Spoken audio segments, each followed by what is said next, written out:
നിധിയാസ് ഫുഡ്സിലേക്ക് ഏവർക്കും സ്വാഗതം. ഇന്ന് ഞാനൊരു നെയ്ച്ചോറിൻ്റെ റെസിപ്പി ആയിട്ടാണ് വന്നിട്ടുള്ളത്.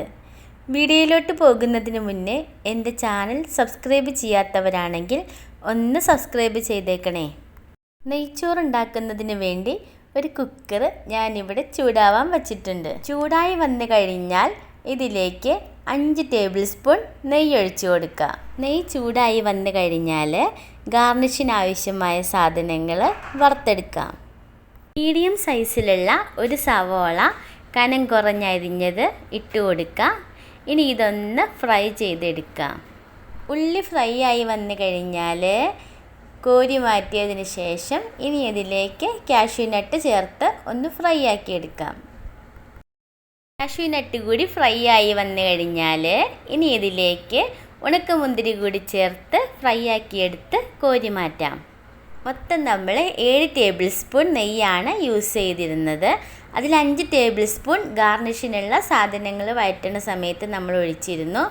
ഇനി ബാക്കിയുള്ള 2 ടേബിൾ സ്പൂണും കൂടി ഇതിലേക്ക് ഒഴിച്ച് ഒരു ചെറിയ സവോള സ്ലൈസ് ചെയ്തത് ഇതിലേക്ക് ചേർത്ത് ഒന്ന് വഴറ്റിയെടുക്കാം. കൂടെ തന്നെ 3 കഷ്ണം പട്ട, 4 ഗ്രാമ്പു, 3 ഏലക്ക, കുറച്ച് കുരുമുളക്, ഒരു ബേ ലീഫ് എന്നിവ കൂടി ഇട്ട് കൊടുക്കാം. ഇവയെല്ലാം നല്ലതുപോലെ ഒന്ന് വഴറ്റിയെടുത്ത് കഴിഞ്ഞാൽ അതിലേക്ക് അരി ചേർത്ത് കൊടുക്കാം. ഞാനിവിടെ 3 കപ്പ് ജീരകശാല റൈസാണ് എടുത്തിട്ടുള്ളത്. അതൊരു അരമണിക്കൂർ കുതിർത്തി വച്ചതിന് ശേഷം ഡ്രൈൻ ചെയ്ത് എടുത്തിട്ടുള്ളതാണ്.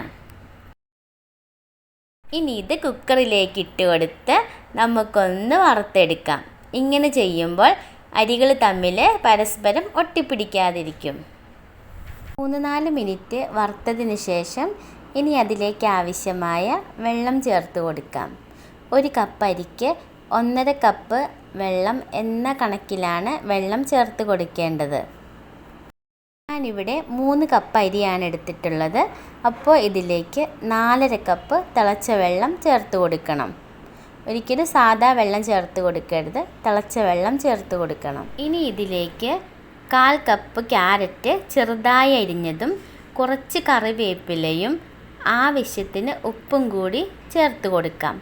കറിവേപ്പില ചേർക്കുന്നത് കൊണ്ട് നെയ്ച്ചോറിന് നല്ലൊരു ഫ്ലേവർ കിട്ടുന്നതാണ്. ഇനി ഇതെല്ലാം കൂടി നന്നായി ഇളക്കി യോജിപ്പിച്ച് അടച്ചു വെച്ച് ഒരു വിസിൽ വരുന്നത് വരെ കുക്ക് ചെയ്തെടുക്കാം. പ്രഷറെല്ലാം പോയതിന് ശേഷം നമുക്ക് കുക്കർ തുറന്നു നോക്കാം. അങ്ങനെ കുഴഞ്ഞൊന്നും പോവാത്ത നല്ല അടിപൊളി നെയ്ച്ചോറോട് റെഡി ആയിട്ടുണ്ട്. ഈ റെസിപ്പി ഇഷ്ടപ്പെട്ടാൽ എല്ലാവരും ട്രൈ ചെയ്ത് നോക്കണം. ലൈക്ക് ചെയ്യണം, ഫ്രണ്ട്സിനൊക്കെ ഷെയർ ചെയ്ത് കൊടുക്കണം. നിങ്ങളുടെ അഭിപ്രായങ്ങളെല്ലാം കമൻറ്റ് ബോക്സിലൂടെ അറിയിക്കാവുന്നതുമാണ്. Thanks for watching.